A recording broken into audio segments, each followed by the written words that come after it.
très heureux d'être parmi vous aujourd'hui pour justement cette inauguration, pour voir justement le résultat du travail accompli par l'association Cœur et Partage et les éléments français au Sénégal. Pour nous, les militaires français, le travail au profit de la jeunesse, c'est fondamental. Depuis leur création en 2011, les éléments français au Sénégal n'ont cessé de travailler justement vers cette jeunesse sénégalaise ou vers les populations les plus vulnérables, comme ça a été le cas au travers de la création d'une maternité à Ouakam, d'un centre de soins, et effectivement le développement de pas mal d'activités au profit des jeunes. Puisque pour nous, militaires, qui avons l'habitude de travailler avec la jeunesse, puisque le fondement justement des armées, c'est de recevoir la jeunesse, de l'inclure, de la faire progresser, de la faire grandir. Nous, militaires, nous connaissons tout le potentiel que représente la jeunesse et tout l'enjeu que ça représente également pour l'avenir.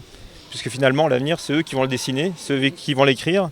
Et on a tout intérêt à aider justement toutes ces associations qui sont là pour donner une nouvelle chance à ces jeunes qui sont un petit peu vulnérables et faire en sorte qu'ils puissent se créer un avenir beaucoup plus radieux, beaucoup plus solidaire, puisque la solidarité, c'est quand même une valeur fondamentale aussi pour nous militaires. Donc on vous remercie justement de nous relayer dans le développement de ces différentes valeurs qui pour nous sont vraiment fondatrices du métier de militaire, l'entraide, la cohésion, l'entente, la vie en collectivité. C'est des choses qui nous parlent énormément, puisque vous savez que l'action militaire, c'est essentiellement une action collective. Ça ne peut pas réussir seul. Et donc, nous, on est persuadés qu'il faut développer cette cohésion, se travailler ensemble, apprendre à vivre ensemble, à grandir ensemble et justement à créer un avenir meilleur pour tout le monde, devenir plus solidaire et plus humain. Donc, on vous remercie énormément et nous, ça nous fait très plaisir de venir vous aider. Et j'espère qu'on continuera à pouvoir vous appuyer pour certains besoins. Voilà. Donc je pense qu'il y a quelques idées, voilà, il y a quelques projets encore en cours. Et donc on sera là pour essayer de vous appuyer autant qu'on le peut. Voilà, merci beaucoup à vous de nous recevoir. Merci beaucoup. Alors, maintenant, beaucoup d'enfants sénégalais, des élèves, des étudiants veulent devenir des agents de l'armée. Quel est le conseil que vous leur donnez? Pour rentrer dans les armées, si c'est vraiment leur vocation, qu'ils n'hésitent pas à pousser la porte, puisqu'en général les armées, c'est également une zone où on donne une seconde chance. Ça permet de venir avec ce que l'on est et d'amener sa bonne volonté, sa détermination. Les gens, en général, chez les militaires, ne sont pas jugés sur leur passé ou sur ce qu'ils étaient, mais sur ce qu'ils peuvent amener à la cohésion et à l'ensemble du groupe. Et donc, c'est une aventure exaltante. S'ils peuvent passer quelques années, ça leur apprendra aussi à vivre de façon collective. Et c'est toujours positif pour la suite d'une carrière. Merci. Voilà. Merci beaucoup.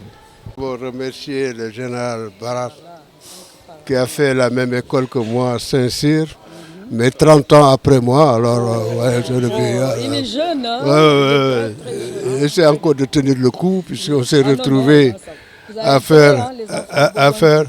Les enfants, c'est la même chose. Hein. On a fait ensemble les 8 km des Saint-Cyriens il y a une semaine ou deux.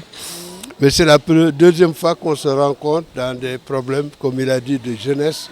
On a été dans une école de Liberté 6 où des forces françaises, justement, ont aidé dans les problèmes de toilettes parce que ça fait partie des grands problèmes de la propreté. C'est pour ça que j'ai beaucoup posé des problèmes pour la cuisine, les gens qui ont accès, etc. Mais aussi le fait que l'armée est un peu un symbole de la discipline. Ce qui nous manque, il suffit de sortir d'ici, vous vous rendez compte qu'il y a beaucoup d'indiscipline. Il faut commencer d'abord par les enfants, et les enfants c'est d'abord la famille.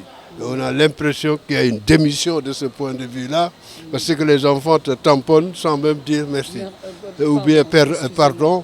Ça vient de la famille d'abord. Mais je crois qu'une école comme la tienne, où on voit que les enfants apprennent l'ordre, la discipline, comme elle a dit, la solidarité, de pouvoir être ensemble, de suivre les règles, etc. C'est un peu une éducation à l'éducation, au civisme et aux soldats ou bien aux citoyens. Ce qui manque parce que malheureusement, comme en France, on n'a pas de service militaire obligatoire pour tout le monde qui permet d'apprendre un peu la discipline, la hiérarchie, etc.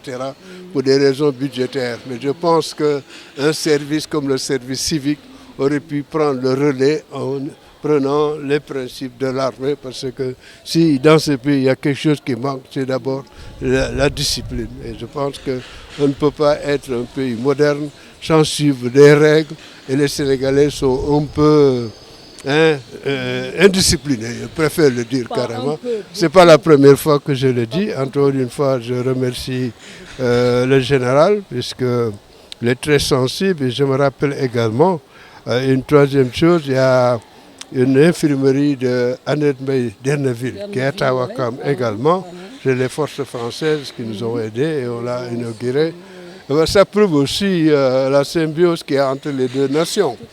J'en profite d'ailleurs pour lancer mes hommages à ce qui s'est passé avec la cathédrale Notre-Dame. Nous considérons que ça n'appartient pas seulement aux Français, mais à l'humanité en tant que telle, puisque même le président des Américains a considéré que ça fait partie de la culture universelle. Mais là, encore une fois, cette rencontre montre un peu vraiment la symbiose qu'il y a entre les deux nations. Encore une fois, merci. Mais je finirai par donner un grand hommage à mon ami Antambaou, qui m'a montré son école il y a maintenant une dizaine d'années. Et à chaque fois, elle a été un peu une espèce de copilote pour me dire découvrir une grande vulnérabilité de notre société, où il y a des enfants, ce n'est pas de leur faute qu'ils se retrouvent dans la rue, c'est une catastrophe. Et je pense qu'on ne le montre pas assez, et en particulier la responsabilité d'abord des parents.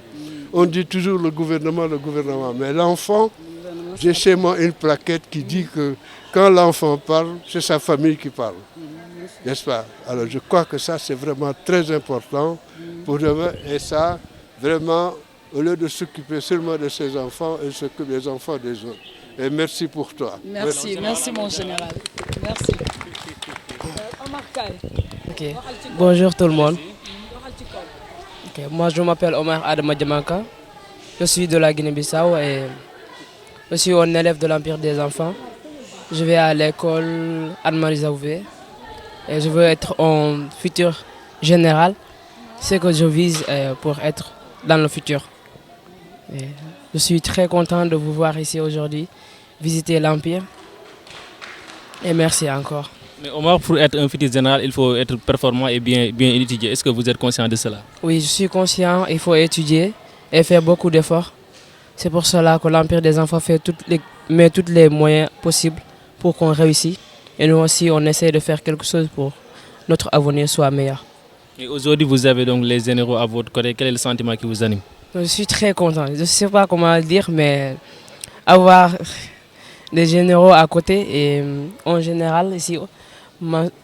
Mansisek, là, pour dire quelque chose ou bien des mots, je suis content. En tout cas, c'est tout ce que je peux dire. C'est l'émotion. Oui, c'est ça. Ok, merci.